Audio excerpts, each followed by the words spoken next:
जब तक हम सत्संग में नहीं आते हम गोबर के भूंड हैं। आपने देखा होगा काले काले भूंड होते हैं, मोटे मोटे, इसे मोटे मोटे। खेतों में पशु गोबर कर देते थे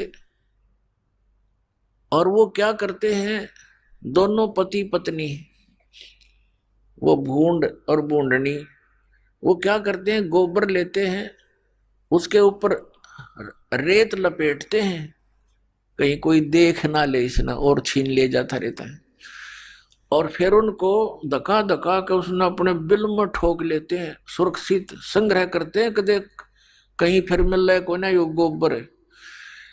और जब उसको लेकर चलते हैं उस गोली के ऊपर का, कदे ऊपर पड़े कदे तले पड़े, और उसको ढोते ढोते मनमाने किसी पशु के पैर के नीचे आके उनका दोनों का कसूमर निकल जाता है।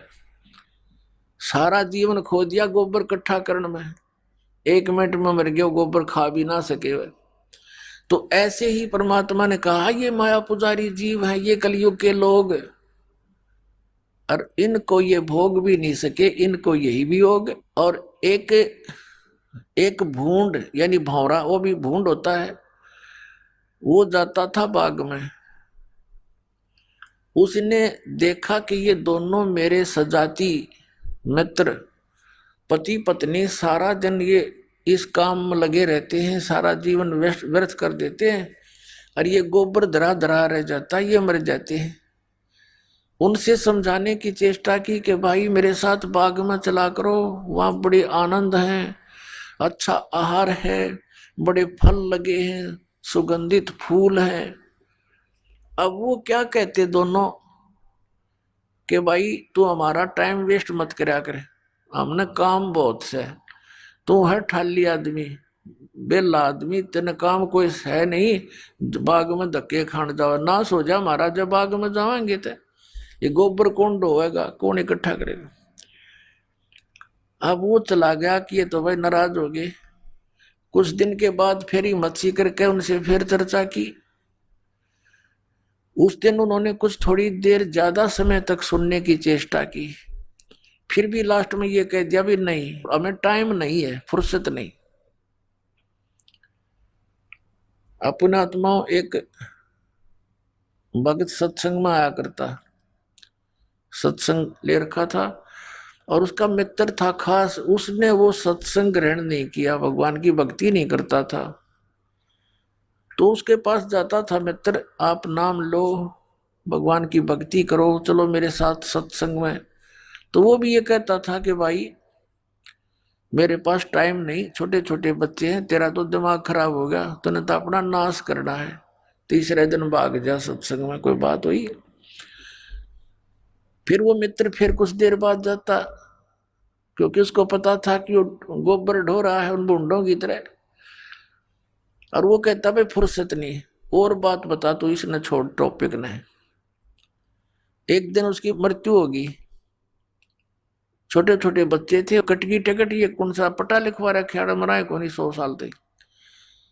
अब सभी उठाकर ले जा रहे हैं, कोई लकड़ी ले जा रहा है, कोई पीछे पीछे जा रहा है, बोल रहे हैं राम नाम सत्य है, सत्य बोलो गत है। उसका मित्र कहता आज भाई को फुर्सत है।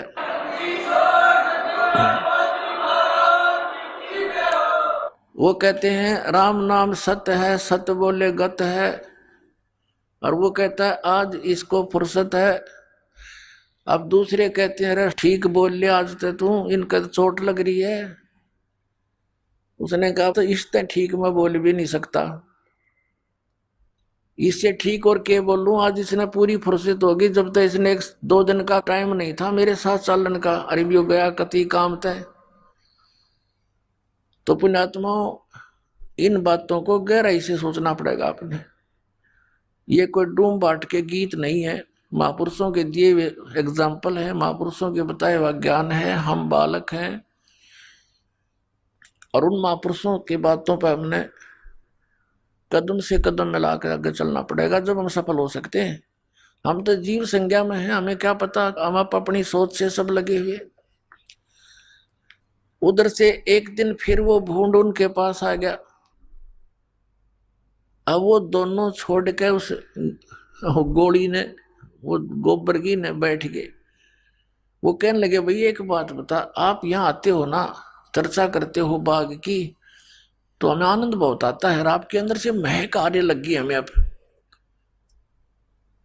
एक दिन उस बूंद ने हिम्मत सी करी कि भाई मेरे दो टाइम तो है थोड़ा, पर एक दिन चलूंगा तेरे साथ। तो उस बावरे ने कहा भी तेरा आके मैं गोबर इकट्ठा करवा दूंगा, तेरी मदद करा दूंगा, जो यू कम रह गया था, तो चल पड़े मेरे साथ। इस बात से वो प्रसन्न हो गया बूंद, अगले भाई काम तो यू करवाई देगा मेरा आके न, चल मैं चलता हूँ, चल पड़ा। अब जाके देखा वहां पर महक फूलों की। अब कभी तो उस फूल पर बैठे, कभी उस फूल पर बैठे, अरे एक फूल पर ऐसा बैठा उठे को नहीं, और रात्रि में फिर शाम के समय वो फूल बंद हो गया, अंदर रुक गया वो। अब भौरे ने पता था उसको कि सुबह पाओगा, यहीं पर बैठा, सुबह फूल खुलेगा। तो वो सुबह गया भौरा, तो उस क्या देखा उसने कि वो फूल के ऊपर बैठा, वो फूल तोड़ लिया किसी ने, फूल बेचने वाले ने, और वो ले लिया किसी पूजा पाठ करनी ने, वो उसने मंदिर में चढ़ा दिया। मंदिर तो फिर वो पानी में विसर्जन कर देते हैं, जल में पूजा किए हुए फूलों को, वो फिर दरिया में गिर दिया, गंगा में। कानो कानो फूल बहता हुआ जा रहा है, धूप लगने से वो खिल गया। फूल खिला तो भंवरे को पता था कि वो कहाँ कहाँ जा सकते हैं। वो उन फूलों को देखता देखता वहां पहुंच गया दरिया के ऊपर। वो बूंद बैठा उसका ऊपर। न बोला रहा उठ ले तो, न बोला बस बोला मत जी सा आ रहा है। तो उसने कहा निकला ही तो डूबेगा पानी में। जब वो उठा तो उसने कहा भाई मैंने तो सारा जीवन खो दिया, वो गोबर इकट्ठा कर करके, और सारी सुविधाएं हैं। तो परमात्मा कहते हैं कि इस प्रकार जो परमात्मा से दूर प्राणी है, इस माया के जोड़ में लग रहे हैं संतों को, वो गोबर के बूंद दिखाई देते हैं। ये सत्य मान लेना पुण्यात्मा।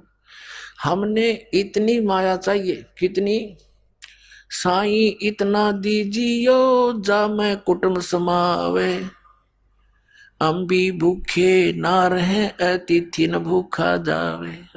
परमात्मा कहते हैं तुम इतना मांगो मेरे से, ज्यादा नहीं। अपने आत्माओं अतिथि ना भूखा जावे, और जिसमें कुटुंब समावे। कुटुंब समान का अर्थ है रिक्वायरमेंट ऑफ फैमिली, परिवार की आवश्यकताएं पूरी हो। आया अतिथि भूखा ना जावे, इससे अधिक धन अगर हम मांगते हैं तो फिर हम भक्त नहीं।